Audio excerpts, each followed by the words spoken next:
Software quality का topic है थोड़ा, ठीक है। Quality is the essential and disconnecting attribute of something और समवन।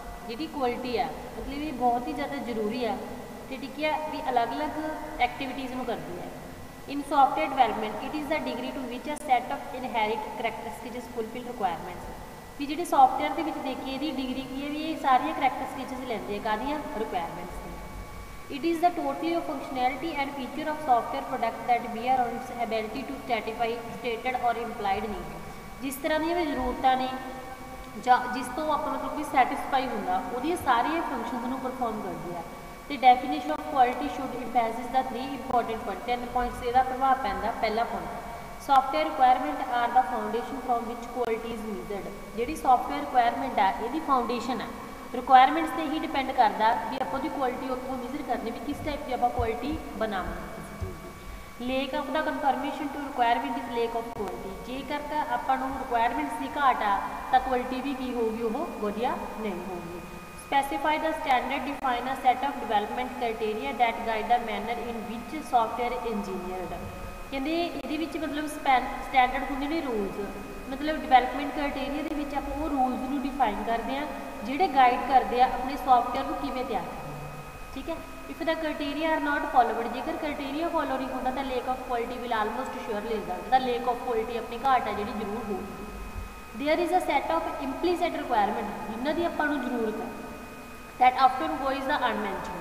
कुछ रिक्वायरमेंट्स इदा दी आ जांदियां ने अचानक ਜਿਹੜੀਆਂ की होंगे ने अनमैंशनड होंदियां ने, जिवें गुड मेनटेनेबिलिटी।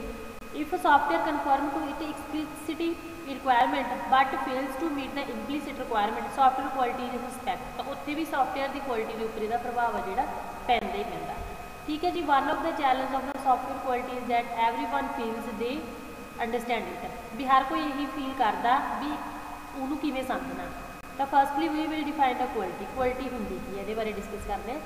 कहते सट्रेस्टेड conformation to explicitly state functional and performance requirement. Explicit documented requirement standard implicit practice that are except of all the professionally developed the software, जेडे मतलब कि सॉफ्टवेयर को डिवेलप करते, ठीक है। भी जो सट्रेस्टेड कन्फर्मेशन होंगी है to explicit state functional. Explicitly होंगे ने एक इंप्लीसिटी होंगे ने, दो तरह के फंक्शन होंगे ने भी वो सट्रैस तो मिलती है कन्फर्मेशन है या सट्रैसड है तो परफॉर्मेंस रिक्वायरमेंट ऑलरेडी वो भी प्रॉब्लम कोई ना कोई आऊगी, ठीक है। तो above definition serves to emphasis the 3 important fact वही चीज़ है ये दोबारा क्राइटेरिया वगैरह सेम है जो आप पढ़ चुके हैं ऊपर सेम वही सीगा। Quality of the design refer to the level of the effectiveness of the design function in the determining product operational requirements. भी रिक्वायरमेंट्स के लिए आपू किस टाइप का डिज़ाइन है जो रिक्वायरमेंट के अकॉर्डिंग जो क्वालिटी का डिज़ाइन है भी वो लैवल किदा का होना चाहिए, वो प्रभावशाली होना चाहिए। ये चीज़ पूछी है ये। इस तो अगे नैक्सट तुम देखो आ देखो दो अगे टाइप्स आ गई अगे देखो software quality is complex mix of factor that will vary across different application and a customers who request them. Software quality की जी टाइप्स ने दो तरह के होंगे, एक तो होंगे शॉर्ट टर्म क्वालिटी, एक होंगी है बेटा अपने को लॉन्ग टर्म क्वालिटी। जी शॉर्ट टर्म क्वालिटी होंगी है, short term quality mean software meet the customers immediate needs and it is कहते sufficiently efficient for the volume data we use today.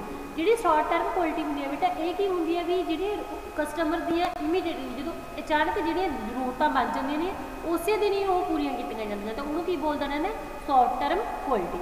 अगे अगर long term quality, long term quality mean software meet the customers future needs. ये आप ठीक है बेटा जो short term आ ये की होंगे भी daily day to day activity को परफॉर्म किया है। जी लॉन्ग टर्म क्वालिटी होंगी ये आप फ्यूचर दी जरूरतों को ध्यान में रख के लेने, ठीक है। अगे the following are some important quality of software. Software की कि क्वालिटियाँ होंगे जिवें पहले usability. Usability means user can learn and use it easily. एक तो ये की होंगे बेटा यूजिबिलिटी के यूजर ईजिली लर्न तो यूज कर सके। आल भी ensure that usability of your system match the target user base भी वो मैच करनी चाहिए। अगला पॉइंट है efficiency. Efficiency means the proper utilisation of resource भी वो आपको जो रिसोर्स यूज कर रहे हो उन्होंने प्रॉपर यूटिलाइजेशन होनी चाहिए। That's user does not waste resource such है CPU टाइम एंड मैमरी। जिमें टाइम तो मैमरी की गल करते हैं उस तरह ही यूजर भी इस चीज़ को वेस्ट है जो ना करना वाला, ठीक है। और क्वालिटी दिखाई है रीयूजबिलिटी, मेनटेनेबिलिटी, यूजिबिलिटी, एफिशिएंसी, रियलेबिलिटी, ठीक है। अगे आ गया अपने को रीअलेबिलिटी।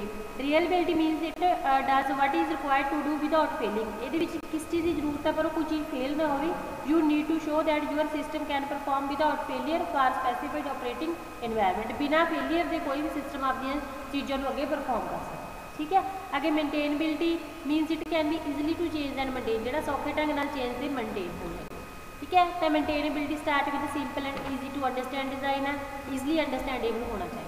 अगे आ गया अपने को रीयूजबिलिटी। कहते reusability means it is part में be use in other project so programming is not needed. भी यदा पार्ट किसी होर प्रोजैक्ट के भी आप यूज कर सकते हैं, तां करके दोबारे प्रोग्रामिंग की जरूरत है जी आपको नहीं पैंदी। Under this non functional quality you can address the following question. जिवें नॉन क्वालिटी की गल करते हैं, how will have you reuse code in what part you route. भी ये कोड आप जो रीयूज किए हैं वो किहड़े पार्ट के लिखे थे। Did you simply copy paste, कि सिंपली कॉपी पेस्ट हो गए, मॉडिफाई कर सकते हैं उन्होंने आप, है ना। How will did you reuse code across different part of your system, अलग अलग तो किमें आप यूज कर सकते हैं। How reusable is your code in other future system, दूसरे फ्यूचर सिस्टम के आप किमें यूज कर सकते हैं इसका।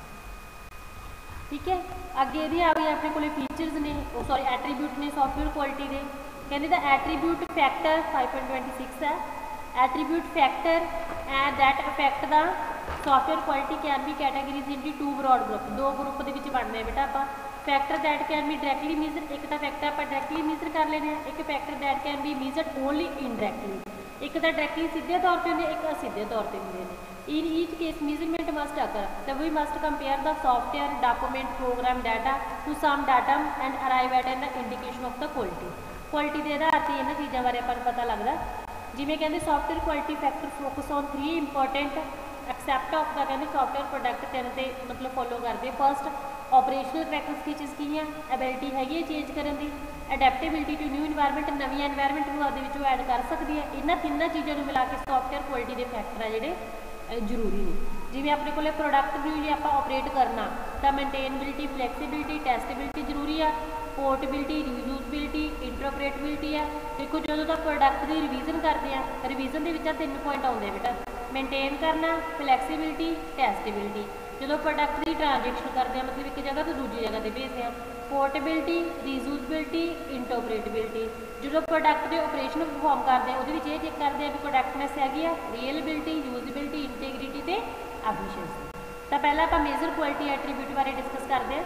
सम of the major quality factor which are use to measure the quality of software are discuss. पहला करैक्टनेस की गल करते हैं।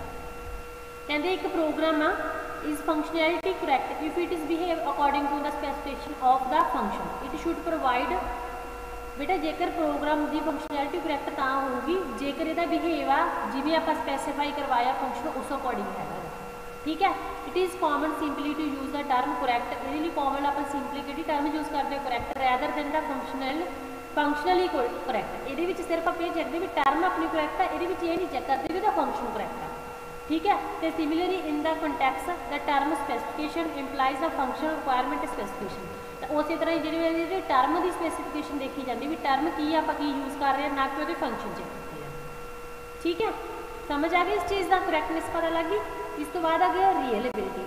कहते जी reliability informally software is reliable if the user can depend on it. Reliable तो होगा जेकर यूजर ये ऊपर डिपेंड कर सकता। तो स्पैशलाइज कहते लिटरेचर ऑन द कहते software reliability define the reliability in the term of statistical behaviour the probability that the software will operate as expected over a specific time interval. जिस तरह का अपन टाइम इंटरवल दिता गया उस according जेकर अपना software product मतलब कि उस चीज़ को ऑपरेट करता तो दैट इज कॉल्ड कि अपना रीअलेबल है। इस तो बाद आ गया अपने को करैक्टनेस। करैक्टनेस फिर है दोबारा करैक्टनेस के दोबारा फिर होता data produce by your system should be correct. जोड़ा थोड़े सिस्टम के द्वारा डाटा प्रोड्यूस किया वो होना चाहिए करैक्ट। अंडरस्टैंड द कहते specification well the ensure that system behave is accepted using the adequate testing. जोड़ा मतलब सिस्टम का जोड़ा बिहेव है वो अपनी एडुकेसी पर डिपेंड करेगा। तो करैक्टनेस इज एन की एब्सल्यूट क्वालिटी, एक एब्सल्यूट क्वालिटी है, ये तो बिना अपना काम है जो अगे नहीं चलू। अगे आ गया अपने को resistance. Can your system with stands incorrect input. की तुम समझो तो सिस्टम है जो इनकरैक्ट इनपुट दे रहा वैलिड ग्रेसफुली कि ये वधिया है। Terminate when pushed beyond the operating condition for which it was designed. जो ये डिजाइन किया भी ग्रेसफुली काम करेगा।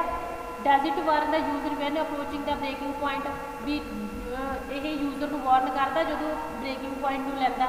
ਇਹਦੇ ਬਾਰੇ ਡਿਸਕਸ ਕਰਦੇ। ਪਹਿਲਾਂ ਆਪਾਂ ਇਹਦੇ ਵਿੱਚ ਜਿਹੜਾ ਮੇਨ ਪੁਆਇੰਟ ਆ ਉਹ ਹੈਗਾ ਰੈਬਿਸਟੈਂਸ ਦੇ ਵਿੱਚ ਹੈਗਾ ਗਾ ਸੈਕਿੰਡ ਪੈਰਾ।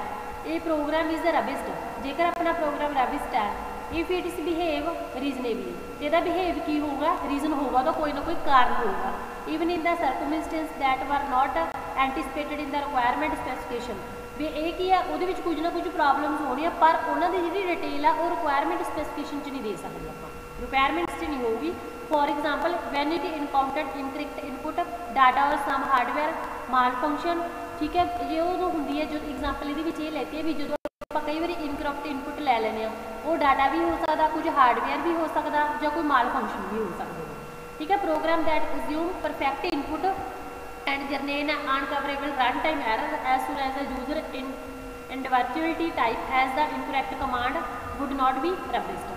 बेटे ये चीज़ कही गई जो प्रोग्राम ये अज्यूम करूँगा भी इनपुट जी परफेक्ट होनी चाहिए हैगी, जिद की करते हैं अनकवरेबल जोड़े अपने को रीजन होंगे ने, आप कह दें रन टाइम एरर होंगे ने, वो ये ना जनरेट होंगे, ठीक है। तो इनू की बोलते हैं आप रेजिस्टेंस के नाम जाना। अगे की जी परफॉर्मेंस वो आप कल वाले लैक्चर कर लेंगे।